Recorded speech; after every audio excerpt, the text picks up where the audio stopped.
Welcome to the Digital Amateur Television Experimenter's Night. This is VK7OTC, the club station of the Radio and Electronics Association of Southern Tasmania. Amateur radio is a worldwide hobby that has many different aspects. Digital television is just one of the many modes and areas that are covered. Maybe you're interested in becoming involved in the DATV Experimenter's Nights. You realise that you do not have to be a radio amateur or need any ATV equipment to participate anywhere in the world.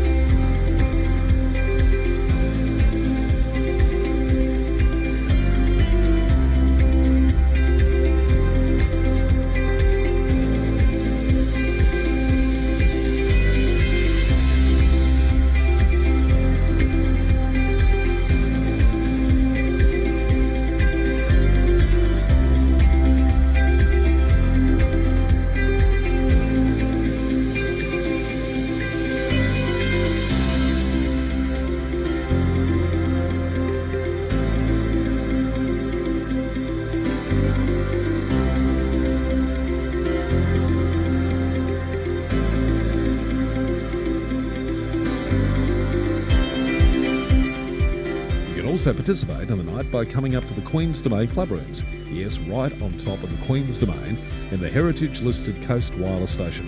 You never know, we might get you in front of the camera or behind doing one of the many roles during the night. We get underway with our program on a Wednesday night from 7:30pm local time. We'll see you soon. This is VK7 OTC.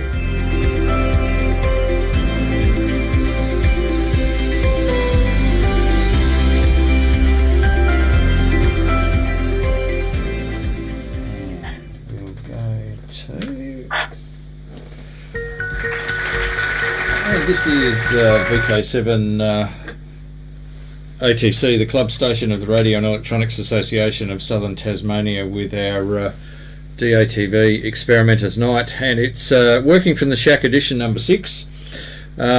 Shack Tours Unlimited, and tonight we've actually got Warren VK7 Whiskey November in the green room, waiting for to be brought in. So.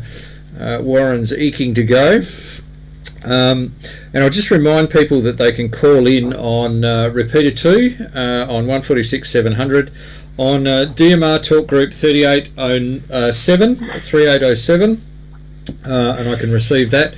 And also I'm watching the YouTube chat channel, and Paul, I see Paul Pruss, VK7FPCL, is in the green room as well, just waiting for the stream to start happening. So that's good. And actually, Paul is. I'll just do a little bit of a plug here as well. Paul is actually our Shack tour and interview for next week.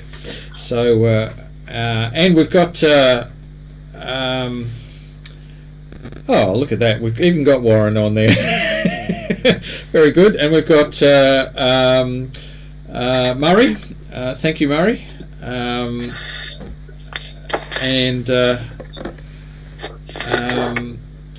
Serious echo of about half a second delayed. Is that still the case, Murray? Just checking, just double checking, while I bring Warren in from the green room. And now we've got Warren on screen. Good evening, Warren. VK7 Whiskey November. Good evening, Justin. How would you be? Yeah, very well. It's been a cold day today. Been stoking the wood heater with lots of wood to keep it warm here. Fantastic. And yes, it has. We've had a bit of a cold blast. I'm expecting maybe to have some of that white stuff on Mount Wellington tomorrow morning. So wouldn't surprise me. So yeah. So Warren, thank you very much for agreeing to be our interviewee for tonight, and a bit of a what would we say, a pseudo shack tour. So So, my pleasure. So, yes, thank you. Fantastic. So, what I might kick off with is just a little bit of background about yourself and your sort of upbringing and how you ended up in Australia and the travels that you've been doing. And if you can weave in probably the amateurs that were in your life, and the sort of influences that you had there as a bit of a starting point.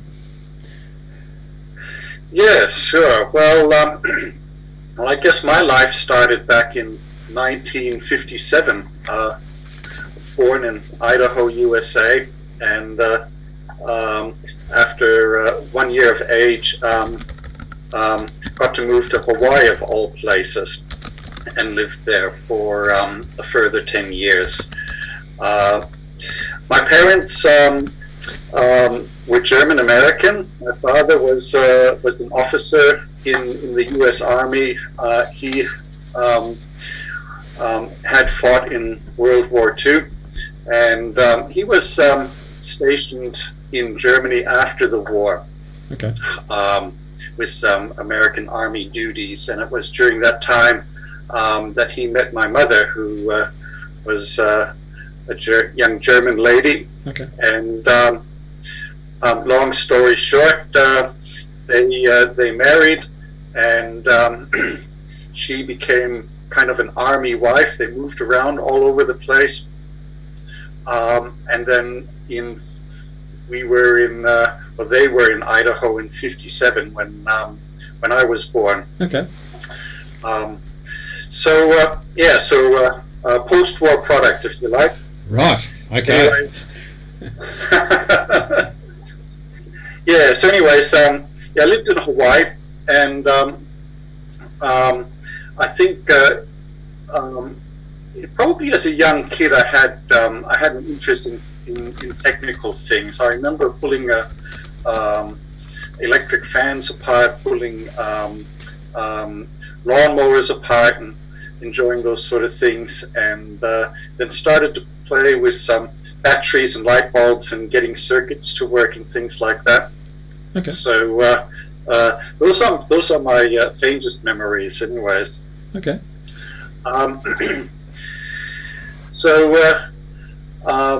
I hadn't had any exposure to amateur radio back then, but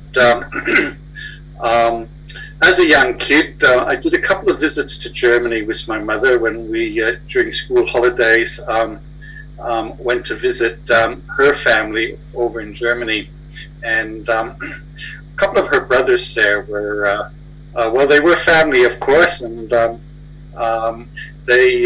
they found technical stuff for me to tinker with. Okay. And interestingly enough, it wasn't really relevant at that time, but the oldest brother of my mother, who was 1 year younger than her, Volbert, he was an amateur radio operator. Okay. Now we're talking the 60s, so don't know if he still had a shack and a radio station set up, but he has an interesting story. Where as a very young kid, he came across a Morse code and thought that was really cool. And I love it. He actually taught himself Morse code. Okay. And he and the whole family lived in Stralsund, Germany. They were he was a young kid then. But apparently, in the family, they had a maid, and her boyfriend was a sailor with the German Navy.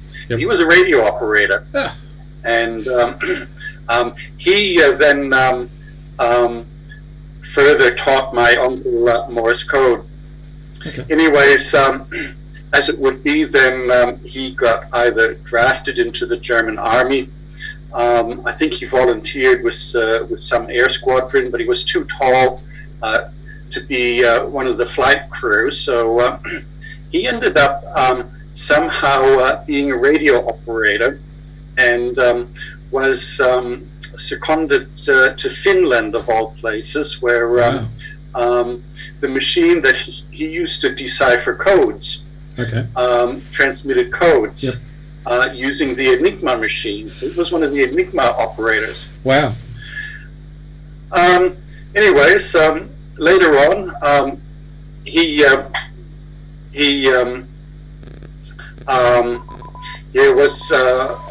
found himself in a prisoner of war camp, being looked after by Americans, and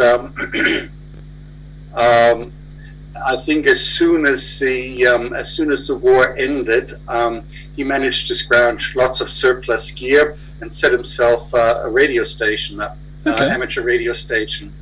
So it wasn't possible to get a license yet at that stage, or to sit for the test. But he started operating as a radio operator on the amateur bands, and even assigned himself a call sign. I love it. Which was Delta Lima 1 Hotel Tango. Okay.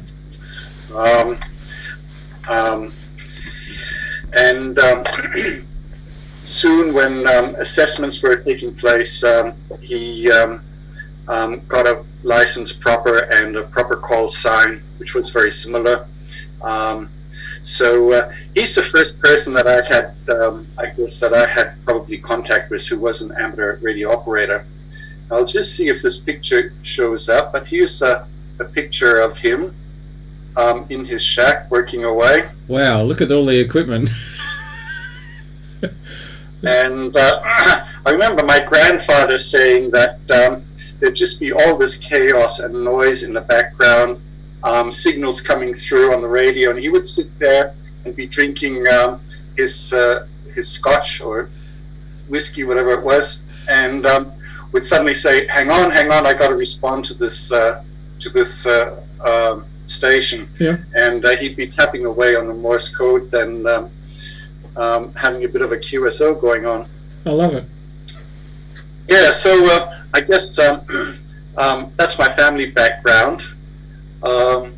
Later, I moved to Germany then in '68. I finished my schooling there and started going to a technical college, and did an associate diploma in computer engineering. So it was basically an electronics level certificate specifically in digital electronics. And I ended up then working with Siemens for a few years in Berlin. Until 1980, when I got itchy feet and thought, well, Germany isn't really my place. So where else can I go in the world? And America didn't interest me too much. And I had discovered there's this country called Australia on the other side of the globe. And I thought, that's interesting. They even speak English there. I can speak some English. And so, yes, November 1980, I arrived in Australia and have never looked back. Oh, there you go. So, and your mother ended up coming out here. Is that the story? At some point later. Sorry, say again. And your mother ended up coming out here as well at some time later. Yes, that's right. So she was living in Germany since we had moved back to Germany then in '68. Dad had passed away in Hawaii in '67, so that was the reason we went to Germany. I lived in Sydney for 10 years, and during that time my mother came out from Germany to visit many times. And I was very lucky to pick up a very good job at the University of Sydney in the astrophysics department, building electronic equipment for their radio telescope, not too far from Canberra, near Bungendore, called the Molongolo Radio Observatory. And I really enjoyed that job. And I think it was that job that kept me for 10 years in Sydney. Okay. So I was interested in getting out of the big smoke. And when I came across a job being advertised in Tasmania at the Antarctic Division, I certainly applied for that and was lucky to be offered the job. So moved to Tasmania in '91. Yes, so I've been here in Tasmania since '91. Mum visited many times again, and eventually decided she wanted to live here. So she settled here, and of all places, she found a place on Bruny Island where she was very, very happy. Fantastic. That's great. And you still have that place on Bruny Island, I think. Is that the story? Yes, yes, we do. Mum has in the meantime passed away, but we do want to keep this place for the family. It's on North Bruny, and yeah, whenever I have the chance, I love to go out there to, I guess, get a change of scenery, set up a bit of a boat anchor on the table out on the deck, and hook it up to a long wire and try my luck on some of the HF frequencies. I love it. I love it. I love it. And you'll soon be able to do that again. We hope. Yes, we hope. So, yeah. So, I guess at some stage I had acquired an amateur radio license myself. Going back to my days in Germany, there was a club station nearby that I discovered and started attending, and they also ran regular classes in electronics, radio theory, Morse code, and things like that. And I was well on my way to, with the group, to complete the studies, the exam, and hopeful of getting a license. When that got interrupted, then when my school class did an exchange to England for 3 months, okay. And so I missed out on the crucial timing of the course, and actually never continued with it again after that until many years later here in Australia. So I guess back in Australia then, my main amateur radio contact person was Alan VK7KAJ, who was a work colleague of mine at the Antarctic Division. Okay. And he, I guess he got my my appetite going again for radio, and eventually introduced me to Reist. And it wasn't long after that, then I thought, yep, we'll give this a go. And I remember very well coming up to Reist one evening and sitting my exam for the foundation license. I think there were two others. One of them was actually Miles from one of the Hobart commercial radio stations. Yes. And another chap who I don't quite remember. Anyways, passed that exam with flying colors, and Alan also kindly lent me an FT7. Lovely rig. And I managed to get a inverted V up in the air fairly quickly, and it was a Thursday evening when I thought, this is going to be my first go now. And I knew that the Wyson group here in southern Tasmania had a regular sked Thursday evenings with a lighthouse keeper who was stationed on the Mawson Island. Yep. He was a ham operator from New South Wales and was doing a 3-month or 6-month stint with his wife on Mawson Island, manning the lighthouse there. And Wyson used to link up with this guy every Thursday evening, and I thought I'd join the party. Fantastic. So I called in, joined the group, and eventually basically did my first HF contact to the lighthouse at Mawson Island, which I thought was quite novel in a way. Fantastic. And, so that was, yes, an excellent introduction. And what was your call sign then, Warren? VK7FWT, Foxtrot Echo Echo Tango. I love it. VK7 feet. Absolutely love it. So, and quite a good call sign. Quite a good call sign in CW too. Interesting that you mentioned that. Yes. So that's right. Yes. it's and certain CW operators choose their call signs based on the ease of keying it out. So good stuff. No, that's very good. That's excellent. So your first contact to on-air contact with Mawson Island, which is that's nothing to be sneezed at. That's fantastic.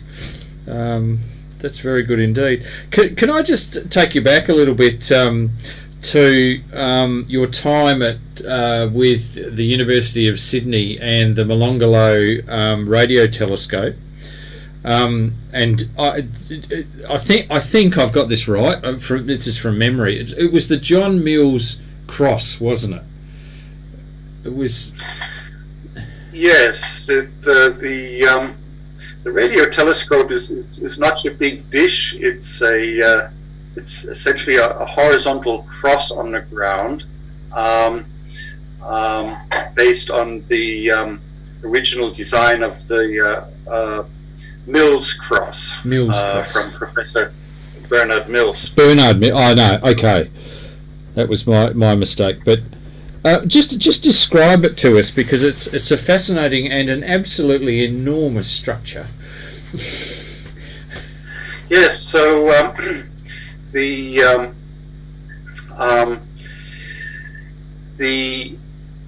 by the time I joined the university and started working at the radio telescope, it was only the east-west arms of the telescope that were then being utilized, being able to, instead of a dish, it had a parabolic reflector, stretched horizontally, if you like, and each of the east-west arms, two of them, which met in the middle, were half a mile long. So the nickname of this, the Molongolo telescope, was the 1 mile cross. Right. And so you could do the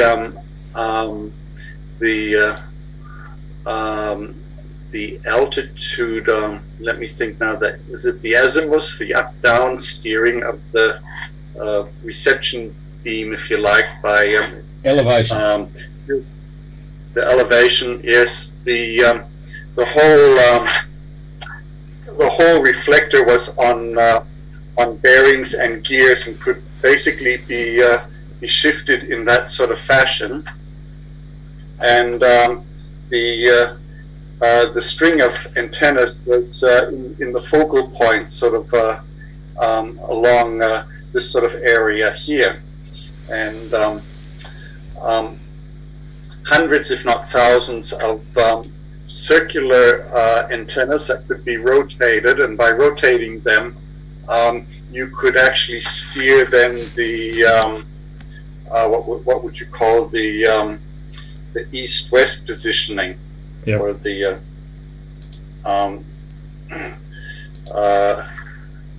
is it the sleuth? Not sure. So, anyways, this is how you could move the I guess the direction of the what I call the reception beam to the different parts of the sky. Okay. And also with phase shifting, you could steer the beams as well. Okay.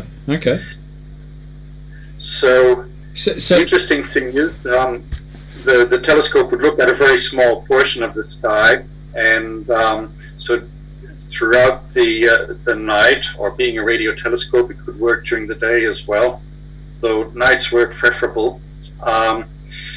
The whole structure would follow this very small part of the sky then for 12 hours or so, and then it would have to recompute, if you like, all the signals in order to produce a two-dimensional map of the sources that it saw in the sky. Okay. Yeah, it was working at 843 megahertz. Ooh, and okay. At that time, mobile phones were just starting to come out, and of course the original analog mobile phones were very close to that frequency, which was a bit of a concern. Yeah.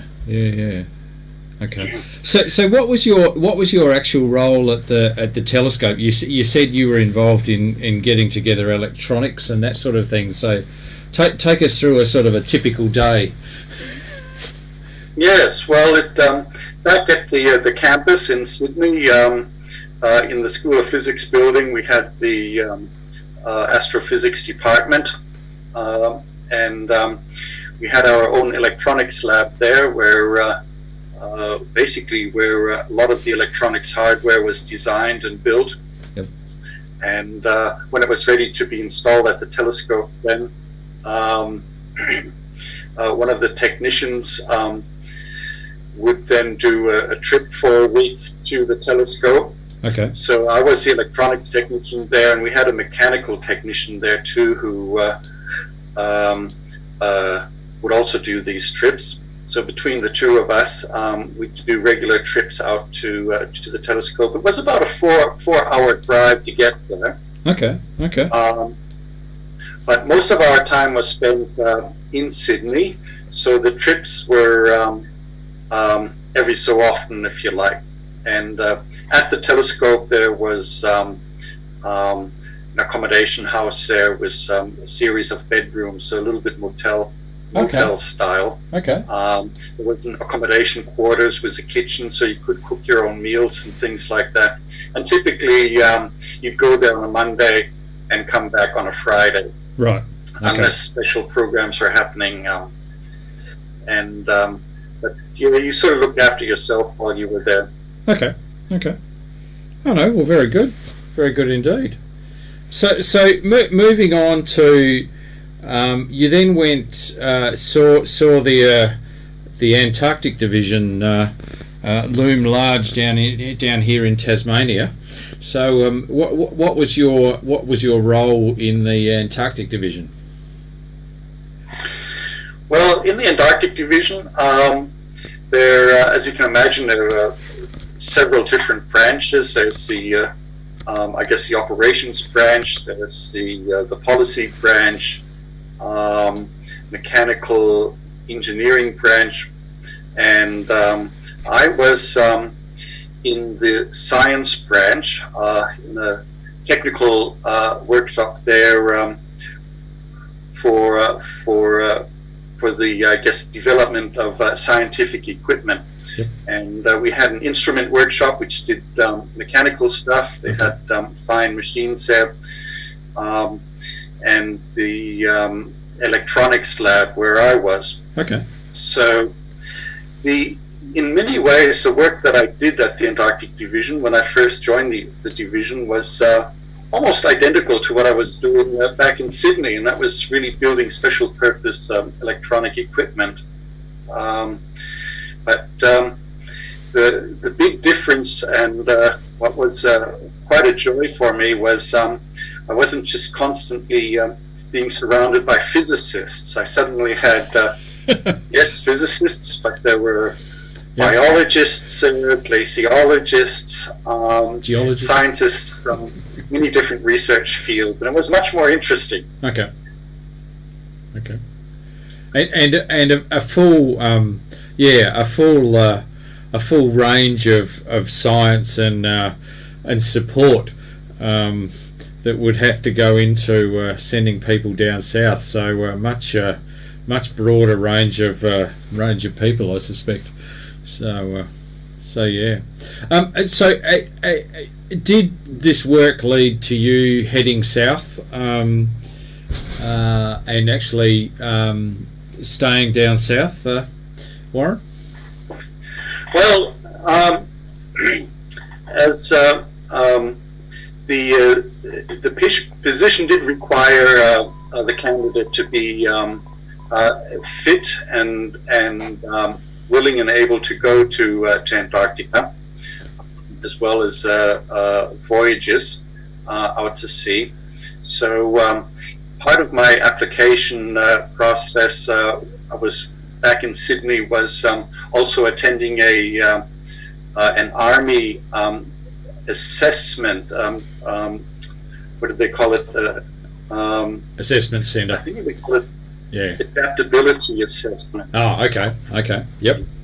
In other words, whether you were psychologically fit enough to cope with that kind of isolation scenario, etc. So bit late now, really. Yeah.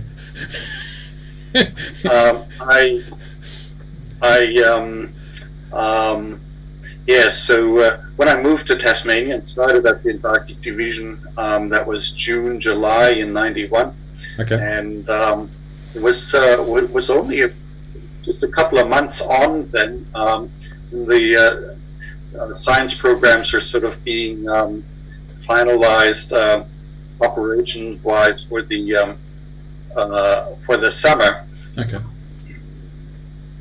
People were needed at various stations, various voyages, and a call was made internally as to who was interested on which projects. And I very carefully looked at all the different projects, and I discovered particular projects that if I could get them, I could actually do both of them in the same summer. One was an early research voyage, at sea only, and then following later the rest of the summer at naval stations. So yeah, it all started happening very quickly once I had started at the Antarctic Division and found myself traveling down to Antarctica within half a year. Okay. So that was quite thrilling. Great, good stuff. So, so again, what in support of these sort of projects? What were you involved with? Give us a sort of a day in the life of someone on the boat or someone on one of the bases. What you'd be involved with during the day. Yeah, well. So the first trip out, which was an oceanographic research voyage, we were on the Aurora Australis, and most of the crew were, well, I should say expeditioners or science crew. Yep. Were from Hobart CSIRO. So the idea was to do a transect between Hobart and the ice edge, and take water samples and other measurements.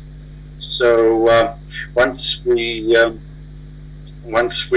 set off and started the transect, then we kind of switched over into I guess a 24-hour operation. Yep. Whereby you'd be on 12 hours and then off 12 hours, and your counterpart would be filling in the other 12 hours. Okay. So the ship was operating 24 hours, and one of the key operations for such a voyage is the deployment of a so-called CTV, which is a oceanographic device that is lowered on a long cable from the ship, reaches all the way down to the ocean floor. Okay. And then brought back up. and depending where you are, the depths could be typically 4 or 5 kilometers, something like that. Oh, yes. Okay. This thing would travel at, I think, something like a meter per second or so. Okay. So, not standing if you were on a deep ocean, so to speak, the ship had to be held stationary in a particular location then for 4 to 5 hours while the CTV was being lowered and then brought back up. Yeah. Okay. And then once it was back on board, water samples would be taken from that. The ship would move on to the next sampling station. Yep. And this would just go on and on and on. So, so that's the life on board the ship. Okay. And whether it's a Monday or a Thursday or a Sunday, you don't even know what weekday it is. Every day is basically the same. Yep. This voyage was about 4 to 5 weeks, so it wasn't too bad. Okay. So what about life where you're on you're on one of the bases? How does that vary? Because from a role point of view. Yeah, well, during the summer, and especially back in those years, the stations were still under a lot of construction, and so you had very large construction crews there over summer, which meant the place was quite busy. Yep. Everything ran to quite a strict 9 to 5 routine. Okay. So you'd have meals would be served up, breakfast, lunch, and dinner, and then typically after hours, then you could sort of put your tools down, relax, and have a bit of recreation. Okay. So I remember traveling down south and went to Davis Station. We couldn't get all the way into the station. The sea ice was still too thick, so we had to fly the last couple of kilometers by helicopter. And this place called Antarctica, I had seen the sea ice on the previous voyage, but I hadn't seen the continent as such. Okay. And here I was in this little helicopter now flying into the station. I could see it at a distance, big bold buildings, and coming down to the helipad where we landed, and I thought, I really can't believe this. I'm actually in Antarctica. I mean, how many people are this lucky to make it down to Antarctica? And I was pretty much overwhelmed. I thought this was really special, and I remember hopping out of the helicopter, bending down to the ground and picking up a handful of gravel and looking at it and say, I'm actually holding Antarctic gravel in my hands here. Anyways, this guy comes along and says, well, there's plenty of that stuff around here, so let's just keep moving. The whole moment just collapsed. So there was anyways, everything was running according to a routine. There was a youth there ready to pick me up and some luggage that I had with me, and said, oh well, I'll take you to your donga first. The donga is where you sleep.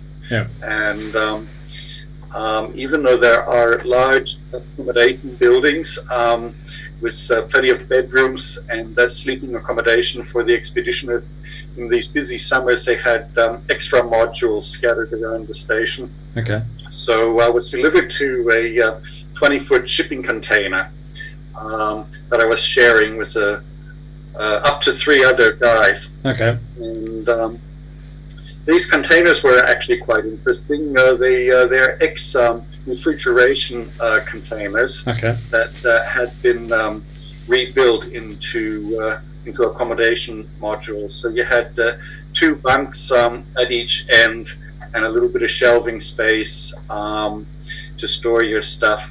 And that's all they really were. They were just sort of a place where you could sleep. There was a bit of a desk in there too.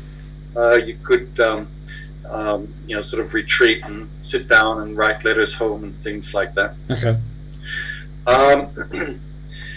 So the life on the station, like I said, in summer, pretty much a 9-to-5 routine, lots of plant equipment buzzing around. And the job I was there to do was closing down the older buildings of the physics department, if you like, okay. Where they did upper atmosphere physics studies, and transfer the experiments into a newly built science building. Okay. And so in some ways I was very lucky, because it gave me the chance to see some old original station, and the way ad hoc things were put together in a much more challenging and expeditionary, I guess, style. Yep. to these modern buildings, which were all well built to Australian standards. Okay. So yes, so a variety of instruments that included some radio stuff, listening to atmospheric noise. Also magnetometers that would try and sense variations in the Earth's magnetic field. Yep. Also instruments that would try and measure electric fields in the surrounding atmosphere, if you like. Okay. Okay. So all sky cameras. Yep.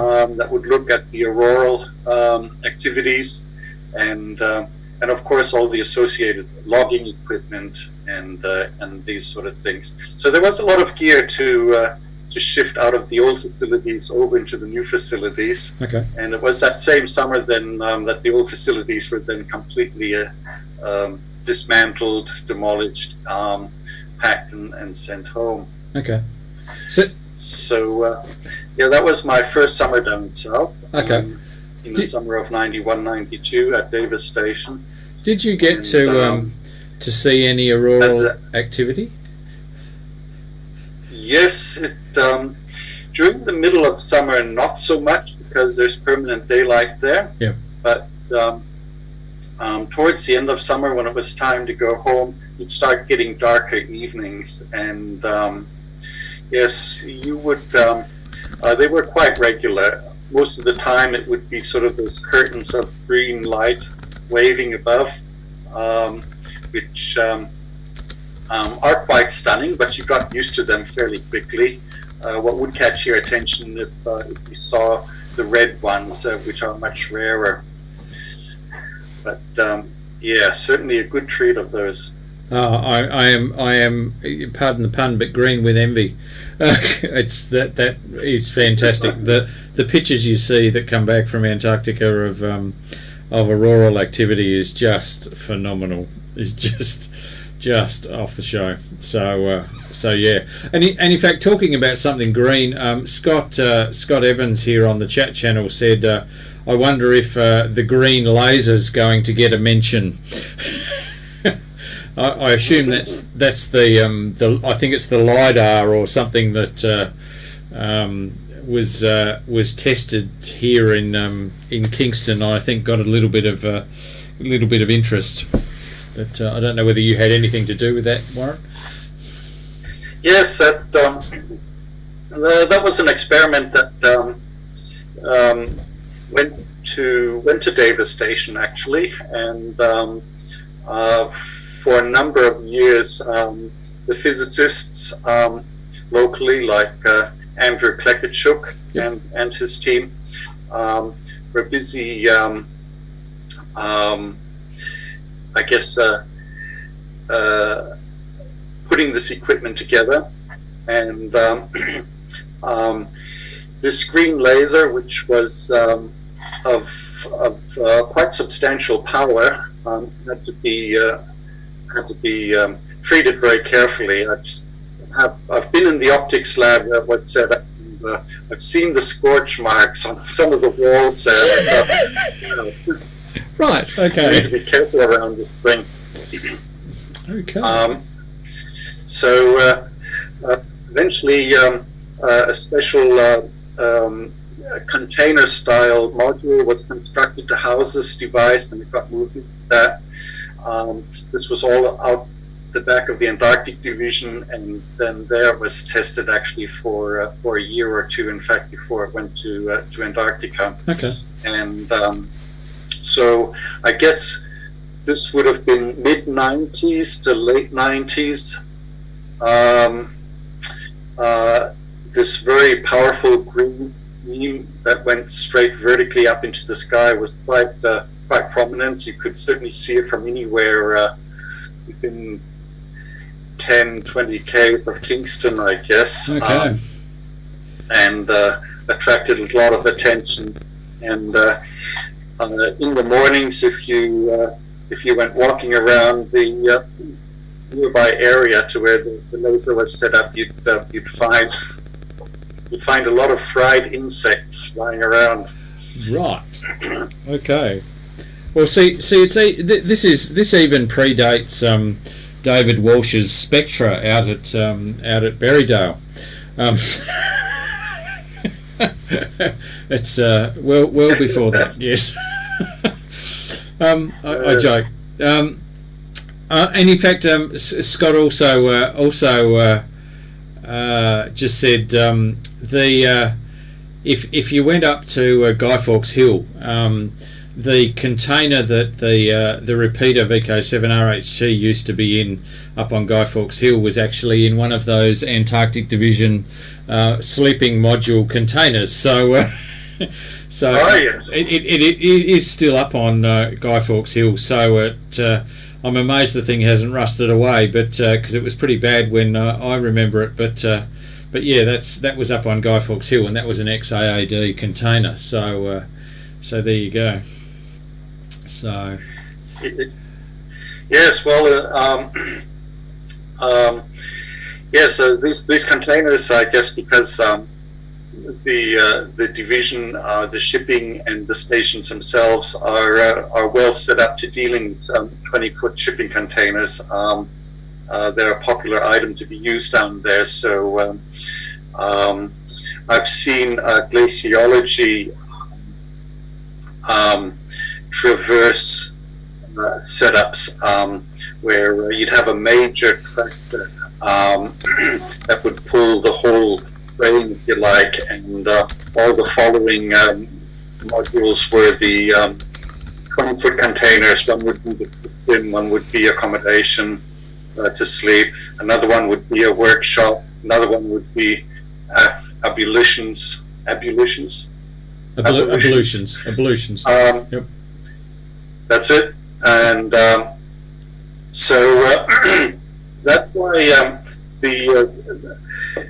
also the container that I first slept in at David Station was also one of these, if you like. And as it turned out, many years later, on a home trip from Mawson, I had a stopover at Davis. Similar scenario, landed with the helicopter at the helipad.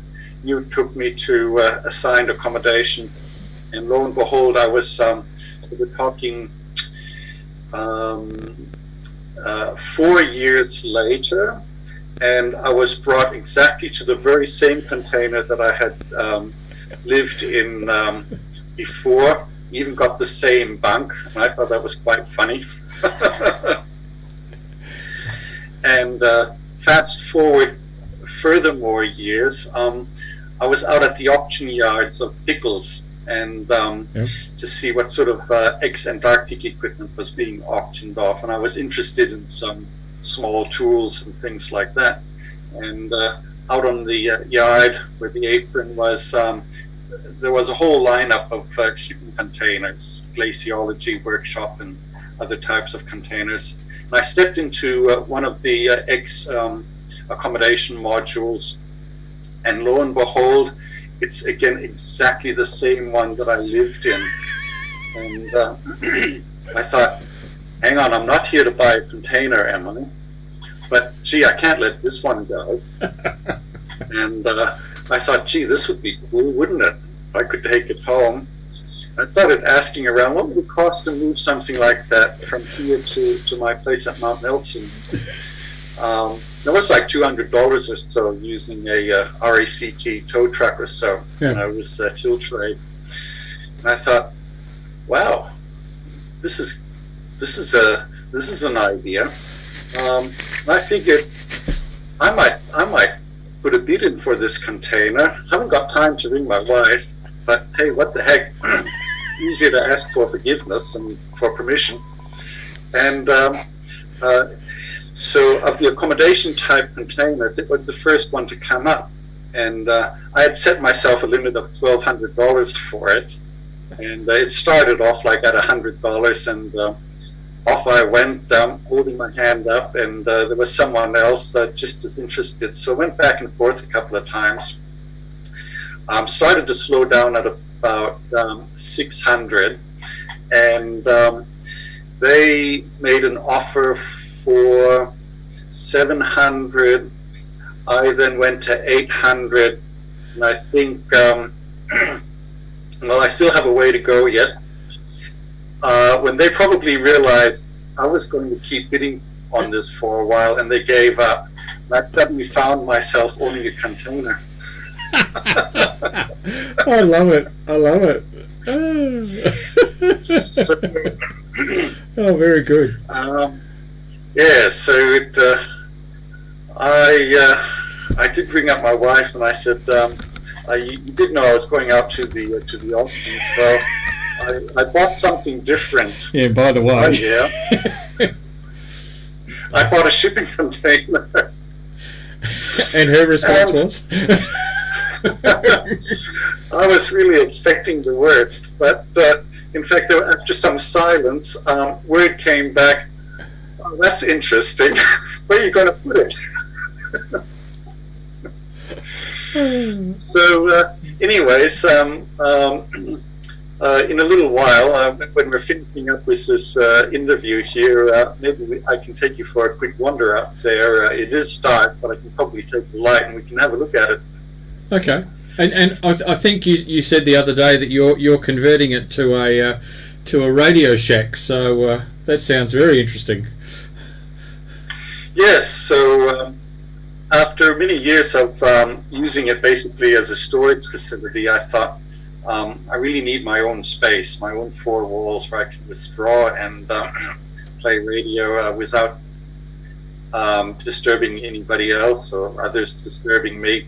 So I thought, okay, this will be cleared out, and I'm going to make it into a radio shack. So the first job was to remove all the accumulation that was in it, but also the 4 bunks that were originally constructed in this container. They were made out of very solid timber construction, and so started pulling that apart, and out of the four bunks, I finally got 3 out of the way now. Okay. I'm actually thinking the 4th one I actually might leave in there. Could come in handy. Oh, for those 24-hour contests. That's it. Yes. Yes, that's it. Now, I have John Clark here. Just says, I lived just over the back of the AAD when the green laser was running, and had an international guest for dinner, and he gasped and said, "What the heck is that?" And I just replied, "Oh, that's just the signal." And Alan Jeffrey KAJ, who you mentioned earlier, is also on the chat here, and he said, "And it leaks."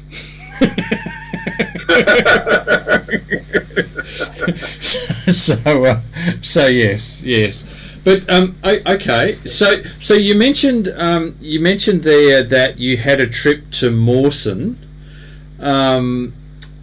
yeah, and I think you, from memory, you've also had trips to Macquarie Island as well. I think so you've obviously been on a few trips down south. Would you care to recount some of those?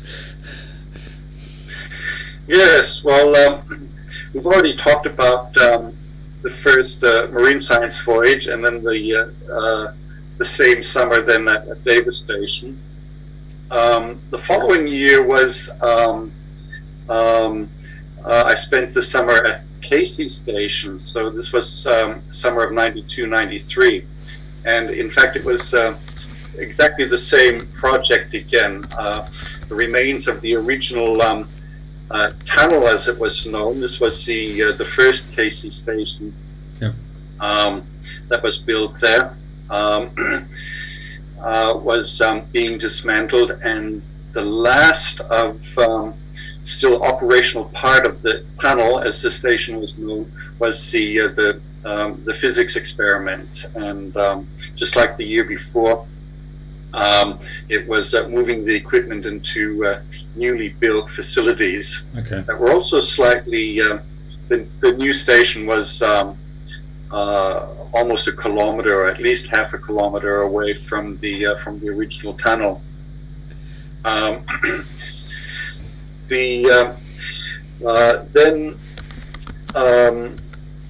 The next summer that I spent down south wasn't until 95-96, and that was at Mawson Station. In between, though, in 1993, I did a 10-week marine science voyage.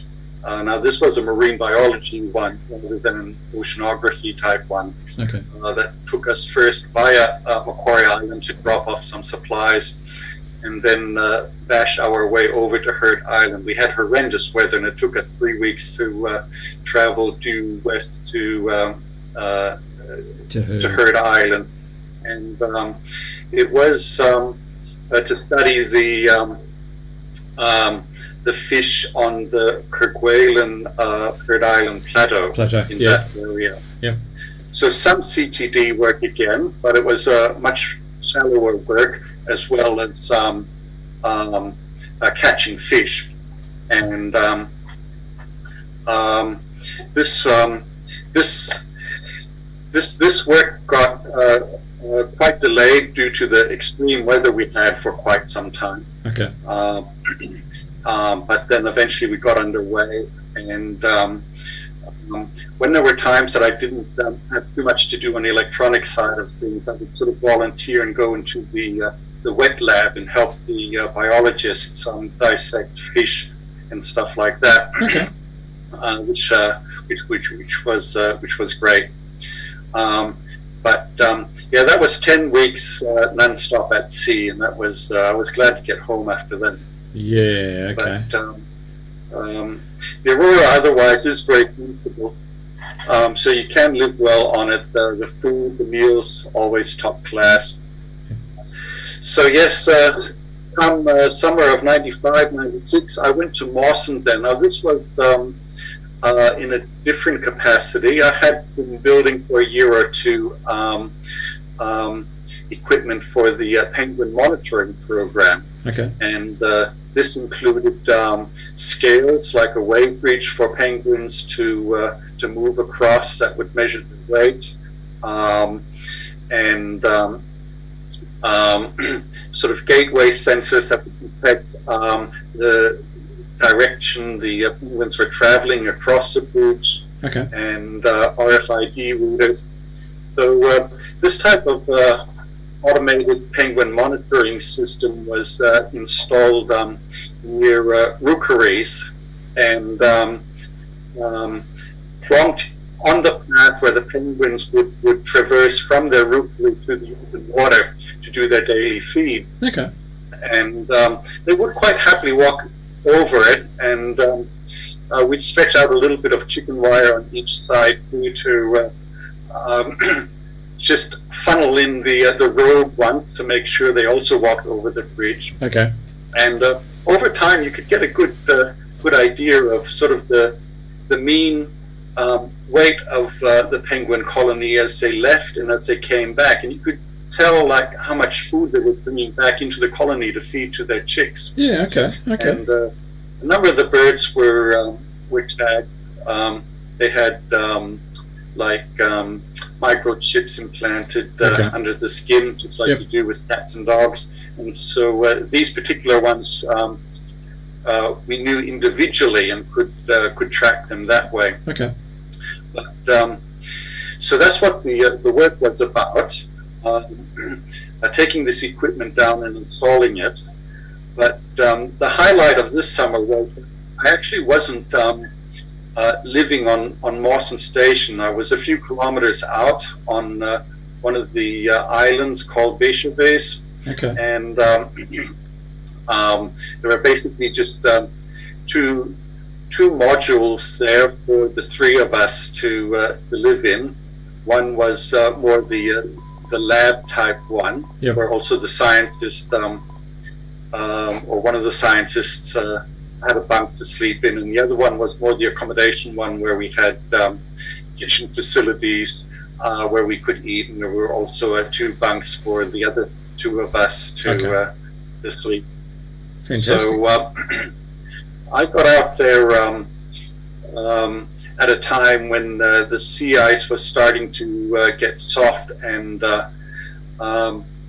we managed to get out there, but once we were out there, we were pretty much stuck out there. We couldn't cross ski anymore over the sea ice. It was just getting too weak and slushy. But we couldn't use the little inflatable boats yet either, because the ice was in the way. Okay. So if we were lucky, the helicopter would come in, and we could get a lift with them. Okay. But I think we did pretty well. We lived out there for quite some time. The 2 others that I was living with on voyages Island, a senior and a junior scientist, they had also had other trips away to do some field studies, practically leaving me in charge of voyages. So I would get a babysitter to come out and stay with me, because you can't stay remotely on your own. Okay. And I had to continue some of the monitoring work, such as counting the birds for the census, weighing them, looking for eggs, counting the eggs, counting the chicks, keeping just if you like. No, that was a nice change. That was quite enjoyable. Wow. Okay. So it was a long summer, though. It was only towards the end that I made it back onto Mawson Station, then for a few weeks. Okay. And the last ones of the summerers, which I belonged to, were then going to catch the last ship out of Antarctica, so to speak, to Hobart, and that was from Davis Station. So Mawson saw its last ship come and go, and then we had 2 helicopters ferrying a few people over to Mawson, to Davis Station, about a 4-hour flight, and I and one of the other electronic engineers were the very last of the expedition to board the final flight and get out of Mawson. Yeah. That was a long summer, and I remember we had the dark night where you could see the auroras, and I was still on voyages Island. I remember very well inside this sort of gigantic Smartie, because that's what these huts look like. They're like an elevated M&M or Smartie. Okay. And they look a bit like a UFO. Yep. Anyways, they also have these oval windows, and I could look straight into the sky, straight up into the sky through one of these windows from my bunk. And here I was just staring straight into an aurora that was above us. And at the same time, at ground level, there was strong blizzard winds blasting grit and sand against the shell of this this module. Yep.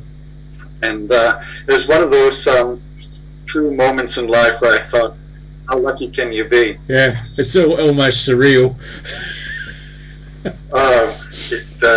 It was wonderful. Made it over to Davis Station then, and was I think another 3 weeks until the ship was going to come. So Okay. it was didn't have really much to do. So I volunteered to work in the kitchen. Yep. And that's always a good thing. It's about the quickest way to meet everybody on the station. They appreciate what you do, and you never go hungry. Yeah. Not good for the waistline though, but anyway, yeah. The waistline. Yes. So, Long story short, before I came to Tasmania, I was as skinny as a herring. I started with the Antarctic Division and enjoyed the endless good food on the ship and at the stations. I was never the same again. Yes.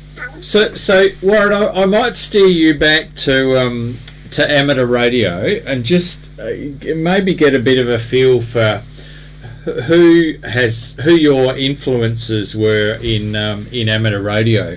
You know, what led you to sort of think, oh well, you know, amateur radio might be a good hobby, and sort of hair off down in that path and sit your license, because you talked about sitting it quite early on when you were a teenager, and then it sort of went on hold, and then all of a sudden you're sort of back and doing an exam and getting your license. So yeah.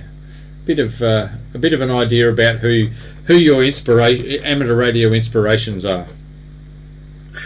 Well, I do have to give Alan VK7KAJ credit for this. He was my work colleague at the Antarctic Division, and we were always doing similar sort of stuff. Our desks were fairly close, so we had a lot to do with each other, and we ended up traveling together through the outback of Australia on a trip, and Okay. he had radio gear in his four-wheel drive that he used then to call in on shortwave to give daily reports of where we were, what the conditions were like, and if there were any messages to exchange. I mean, we were, among other things, we traveled along the Gun Barrel Highway. Yep. Okay. Believe me, there's no mobile phone section there. No. And that was interesting. I thought that was good. The radio gear, he also encouraged me to use it Okay. under his supervision, of course, and that was good fun. And I think it was then not long after that he introduced me to Reist, and before I knew it, I was sitting the exam. Okay. Which was quite funny, because I knew there were a couple of evenings where you just learn a bit of stuff, and nobody told me that the exam evening was taking place. I rocked up for another evening of learning, and out came the big envelopes with all the paperwork, and I think you were one of the assessors then. I was, yes, I seem to remember that. And Queen Fox VK7 Yep, Ian. UF was the other assessor there. I love it. Anyways, And it was that evening I got past the exam. Alan's just said that it was a TS430 that you were using, and it was the Traveller's Net on 14116 megahertz. So there you go. Ah, yes. So yes, very good. Yeah, and Yeah, it was quite remarkable. There were set times during the day, then we'd pull off to the side and tune in and wait our turn to do the communication. And I thought, oh, this is pretty cool. And I must say that up to this day, one of my favorite modes is HF phone. Just having a bit of a rag shoot. Oh, there you go. I love it. And you then went on and obviously went and got your full call at some stage in the not too distant past, I think. So yeah. Yes, that's right.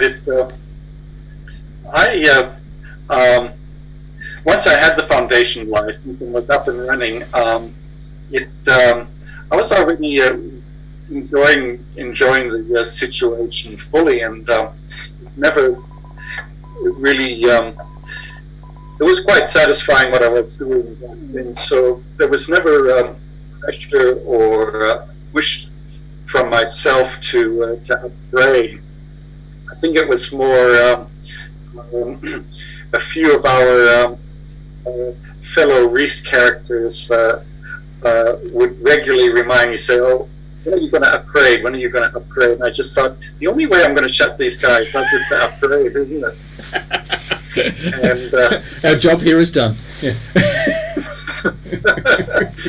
So I wasn't too sure how to go about studying for the upgrade, if you like. But I had decided I didn't want to go to the next level, which was the standard license. I wanted to do the full jump to the advanced license. Yep. And Alan and a few others said, "Well, look, here's the book. Just learn it." And it was like the ARRL handbook yearbook. Yeah. And I thought, this isn't going to work for me. I can't sit down and learn everything that's in this book. So, yeah, come on, Warren. It's only 600 pages. Yeah. Figured out a different way to go about it by discovering a couple of websites in Australia where you could do trial assessments for the different levels of exams. Yep. So I put myself through those. And there's also New Zealand, Canada, the States, around the world. When it actually comes to say that level of license, the questions are very much the same wherever you are. So what I simply did was I just see what it was I still needed to learn, and would just go completely cold into these trial assessments, and with each question then where I thought, oh God, I haven't got a clue what they're talking about, that's when I'd start Googling the stuff and brush up my knowledge and just go, yes, okay, and get the full understanding of what's going on and move on to the next question. Okay. And that worked for me. A good strategy. So, good strategy. On odd occasions, I visit Alan too, and we'd have a bit of a talk session about certain things. Okay. And then the evening came, and I felt ready for it. Okay. It was a cold, dark evening up at Reese, and I think there were only two people up there. Again, yourself and Reg, I guess. That was Reg, VK7KAJ. Now, with passing the exam, I think, what is it? 50 questions or more? Yep, that's it. Or whatever. Anyways, I think I could get a maximum, must have been more like 70 questions, but anyways, I think it was, I could get a maximum of 18 questions wrong. I would then fail the assessment, and I just thought, God, I hope I have no more than 17 questions wrong. And so I answered all these questions best I could. You guys then got the stencils out, the templates, started marking off everything, and told me, well, you got some questions wrong, Warren. In fact, you got 9 questions wrong. There you go. I love it. And I passed reasonably well. You passed very well. And then we discussed the 9 that I had got wrong, and that all made sense. And put in for VK7 Whiskey November. Lovely.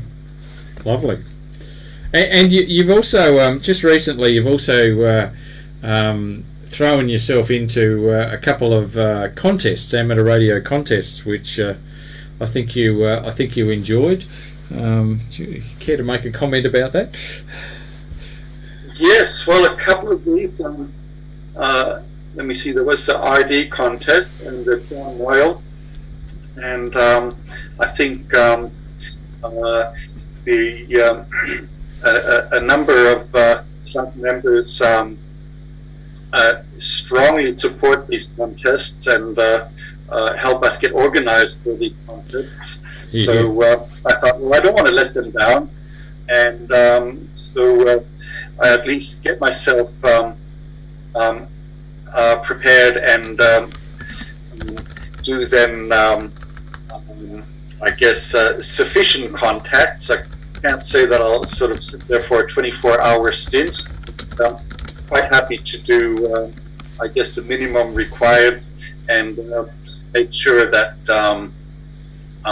the log is filled out correctly and submitted correctly, so that all those others that I have made contact with, their entries will be acknowledged. Yep. Okay. That's a good way of looking at it, Warren. It's a very good way of looking at it. So we might what we might do is, if you I'll take some questions, and then what we'll do is if you still want to do the little quick tour, we can do that. So I'll just any questions of our YouTube chat channel, which is I'll let you look at the YouTube chat channel later, Warren. But it has been lots and lots of things on the chat channel, including I think a good observation from Scott, VK7HSE. It seemed to there for a little while turned into a bit of a focus on containers. Seemed to be a lot of chatter about containers, but anyway. And John, where's that? Just let me scroll down a bit here. John Clark, who was the one who talked about the green laser and the international traveller, also said, I also owned a ex-AAD ice core container, bright orange, complete with the name Antarctic Division, SIC. So a misspelt Antarctic Division. That happens all the time. Unbelievable, even at the Antarctic Division. Yeah. Okay. So that currently houses my off-grid power setup that lives in it, and he also commented that it leaks. So. So that's very good. So any questions, please on our chat channel, please forward them in. I'll just do a call on repeater 2 and 3807. This is VK7OTC, just standing by for any questions for Warren via our DATV Experimenters Night, who is online. Any questions for Warren? Over. VK7 Victor Hotel. VK7VH, VK7OTC. Good evening, Vince. Go ahead. Thank you, Justin. Warren, look, thank you so much, Warren. What a fascinating story, and thank you for sharing that with us. I want to take you back to Davis Station, and do you remember a very, very high mast that had 2 delta loops hanging off it, 90 degrees from one another. They covered from 2 meg to 30 meg. They were absolute monsters. Do you remember that antenna at Davis Station? Over. Yeah, I heard the question, and I think they were out in the slightly remote aerial farms. At that time, I wasn't too much into the radio side of things, but there were some extremely tall masts there. Go ahead, Vince.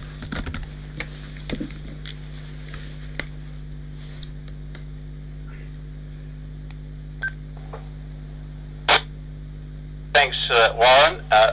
Okay. The reason I ask is that I may have been at the same auction that you were at Pickles, and what turned up were these two monster delta loops with all attachments, including some big 2 kilowatt Paloma 12-to-1 balance, and I saved that. It was many years ago, but I saved that. Since then, it's been passed on at a very cheap price and being put together as we speak. So, yeah, interesting. Thanks, Warren. Really appreciate you coming on, and yeah, what a fascinating story. Thank you so much. VK7 Victor Hotel, over. Yeah, my pleasure there, Vince. And yeah, it's always a joy to hear. Always a joy to hear these things coming back and getting used again. So that's good. Thanks for that, Vince. Thanks, Vince. Any other questions from anybody else? So please go ahead.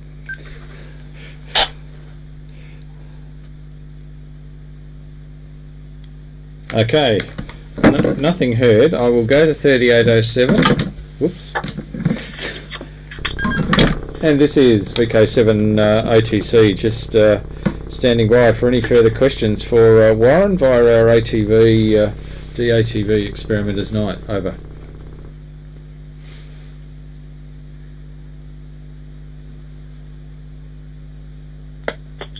Oh, that's interesting. VK7HW, Warren. I'm glad you mentioned the old tunnel at Casey. You forgot to mention it was the cultural capital of Antarctica. And that was Herman VK7HW. So yes. Oh. I'm sure Herman has some very fond memories. VK7HW, VK7OTC, no problems at all. Herman, thanks for the comments. And Warren just commented, I'm sure you have some fond memories. Over.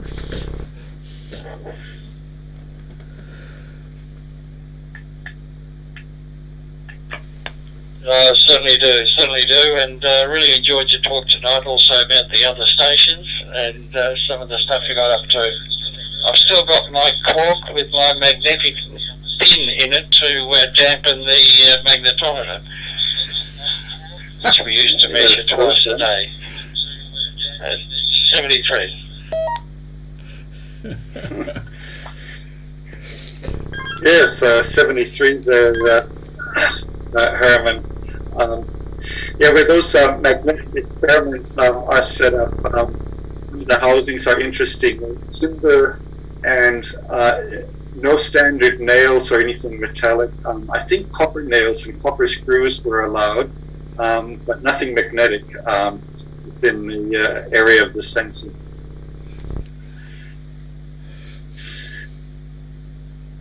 Yeah.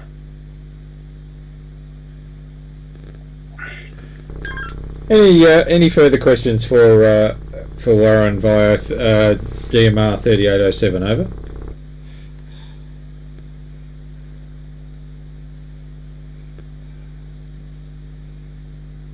Okay, nothing heard.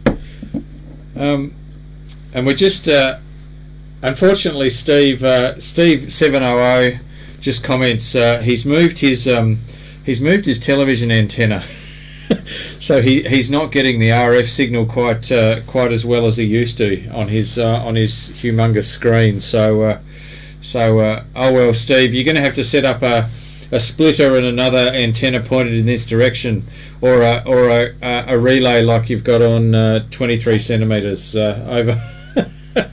Very good. So thank you, Warren, for that. If you would like to show us this container, we'll go on a bit of a wander with Warren. So I'll just get my shoes on and we'll wander out. You want to do some sort of a fill-in as a plug or a promo for next week, Justin? I will certainly do that. Thank you, Warren. We'll just we'll head back to here,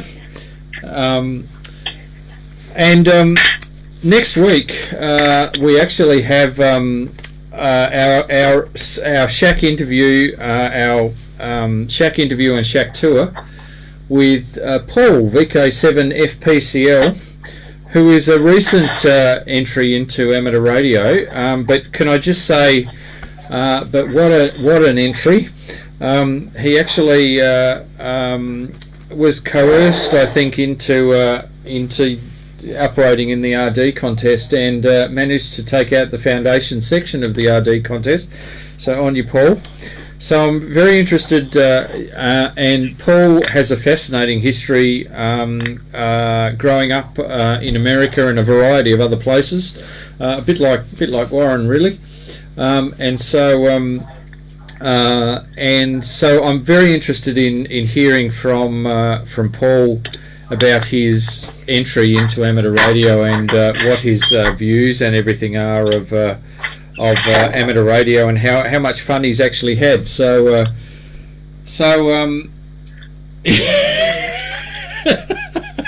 and he just said, you dine out more than I do. Yeah, right. Okay, Paul.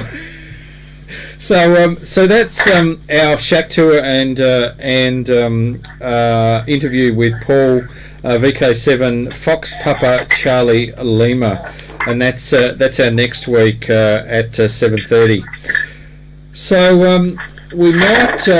Warren's just. We've wandered into the darkness here. I'm just monitoring where we're at, so I can hear him. Past the car. Yes, okay. So I'm giving you an audio picture of where we are in the backyard. There's the. We're just going past the Mount Nelson Yeti. These are the chooks. Oh, the chooks. Yeah, the chooks on their roost. There you go. So good stuff. And we're heading out. I can see the torchlight there. This is a bit like the description of the cricket when it was coming from England, when they were just getting the telex scores and they had to make up the sound effects and everything. Oh, very good. So we're just heading out to the container, the very famous container which Warren was stayed in for a number of times at Davis Station, and then managed to get hold of the very same container. We're just having now. I'll flick back to. We'll flick back to where we are. So we're live, Warren. Yes. Okay. Well, it's very dark out here, and I don't have any floodlighting. But so along the long side of the container, halfway is this freezer-style door. Yep. And I do need to sort out the roof on this container because when it rains heavily, there is a little bit of a leak. So just turn on some lights here. Ah, we have light. Okay. Right. So I'll just step back again a bit. So that's the entrance door. This is the main door, and it actually has, as you can see, the door opens towards the outside. Now, these containers were designed that if they did get blocked up by drift snow buildup on the outside, there was an emergency door within the door that would open inwards, and so you could pull that open and with a shovel then tunnel your way out. Okay. So yeah, here we are inside. I've got a little insect killer lamp in there that likes to zap flies, and so that's one end of the container. Well, there's a bunk where I've got some of the tools sitting, and down here was the other bunk. Yep. Now it's just spare pieces of timber. The ceiling, so it has a lot of the electrical infrastructure. Along this wall here was sort of a type of air ducting system with inbuilt heater, and at the opposite end were the two other bunks. Yeah. So pulled them out, and here's some of the furniture that I plan to use in it. These shelves here are actually mail sorting shelves, just sort of resting on their side. Okay. And they'll make excellent storage areas. Here you have a standard sort of A4 size box, and entrance over here. So there's not really terribly much to see at the moment here. There's a bit of artwork. That's actually self-expanding foam, which managed to squeeze itself through. This is where I was plugging up some of the major openings that were in the ceiling of the container. Okay. Lots of potential, Warren. Lots of potential. Yes, that's right. It'll be quite a nice little space. And I tell you what, given it's a refrigeration container, I assume those walls are full of insulation, so it won't take very much to heat it. I'll tell you now. No, you're absolutely right. I think a very small heater, if anything at all, will be needed. Yeah. Depending on the warmth that other equipment might produce. Yeah, the kilowatt. Okay. The kilowatt linear. Yeah. So just close up shop here. Oh, very good, Warren. Okay. So now. I haven't got my the actual Radio Shack at present set up. I do have some projects on the go in my workshop in the garage if you're interested. Oh yeah. No, we're interested. We're all, definitely. So I'll just stumble my way back towards the house in the garage. And Paul Pruss, for those people who remember this, just said, very Blair Witch. Yes, very handheld camera work, Blair Witch sort of project stuff. So we'll just go back to where are we going? We're going here. So while Warren takes us on a bit of a journey, we'll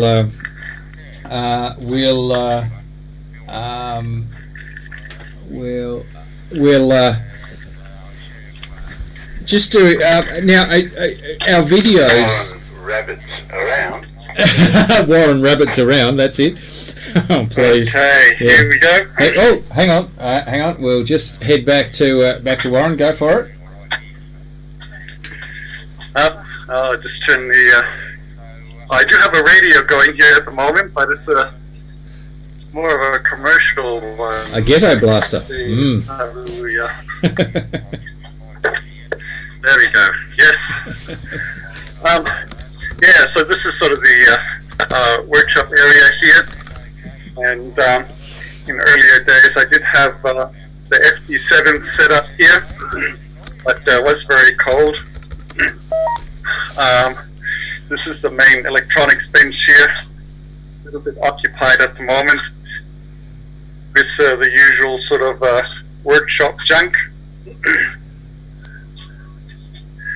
And so, yes, my current project here are these 2 telephones. I love it. And the plan is that they work together, and I can have one in my container and the other one in the house. And my XYL can't hear me talk now at the moment, so I can let you know that the purpose of these telephones will be so that she can ring me up and tell me when dinner is ready. Oh, I love it. I love it. And Richard Howlett, Tricky just said, I see no junk here. So I love your work, Richard. I love your work. Very good. Yes, yes. So, yeah, I'm just starting up with these phones now, and discovered that they do have some batteries in them. Oh, okay. Retrofitted. Right. Which is interesting. Yep. This one here as well. Okay. So I presume in earlier days they might have had a larger capacitor or something like that would charge up and that would allow you to talk for a while. Whereas these days they can be powered by batteries, so you don't have to crank the handle every so often, unless you want to actually make the other phone ring. Correct. Yeah, that's the reason why. Watch this space and we'll see how we go. I love it. I love it. That's fantastic, and I love the fact that you've got 2 of them so you can ring the other one. That's excellent, Warren. Fantastic. A very good intercom system. So yeah, I'm very happy with this score. It was actually a young gentleman had these on Brunia Island, and he was packing up and leaving the island due to work commitments, and was advertising a bunch of stuff that he wanted to get rid of. And he basically listed these here and didn't have a price, just sort of said make an offer. And I contacted him, and he said, oh, look, one of them's not working, but I thought, well, it can't be too difficult. I mean, there's no high-tech electronics in these things. Correct. So I made him an offer of $50, and he was happy with that. You did very well. It was a good outcome by the looks of it for both of us. You did very well. And Tom Karpiniak, VK7NTK, just said, great project, Warren. And John Clark put in the suggestion, maybe a wireless implementation. Yes. So yes. Oh, fantastic, Warren. That's excellent. And I think you did very well for $50. Yeah, very happy with these. Oh, very good. Yeah, okay. Well, look at I'm happy to answer any further questions, but pretty much I think I've exhausted myself now, and we'll hand it over to you, Justin. That's fantastic, Warren. Thank you very much, and thank you to for sharing your life journey and your amateur radio journey. That's fantastic, and wish you every luck with the projects, and especially the fit out of the Radio Shack. I look forward to seeing it when it's fully kitted out. Maybe we need to do another shack tour. We might actually be able to do a physical shack tour by then. So yes, I'd be very happy to do that. Fantastic. So thank you very much, Warren. Just stay in the background, and I'll just let people know what our videos are for tonight, and then we'll go from there. So just I'll take you off screen, and we'll just stick around. So okay. Tonight, our first video actually comes from Warren, because Warren was read a book called Skunk Works, which is about Lockheed and the fantastic work that they did creating many of the iconic aircraft, the SR-71, the B-1, the B-2, the B, etc., etc., etc. So, and came across this video of a guy called Nicholas Means, who talks about the Skunk Works as an interest, and it's absolutely fascinating. And he has managed to put into this combining not only a lot of history about Skunk Works, but also it's a bit of a managerial, motivational sort of presentation about management styles and leadership styles. So that's our first video. Then I've got a little bit of high-speed Morse code actually on a straight key. So that's a bit of a challenge. Then I think we, given it's 9:12, we're probably not going to get to this, but the bizarre behaviour of rotating bodies in a vacuum, and also not in a vacuum. So fascinating video. Then SDR radio introduction, and also there's a wonderful video that's circulating right at the moment in the last week. A guy who was on live streaming, and his power amplifier goes up in smoke whilst he's live streaming.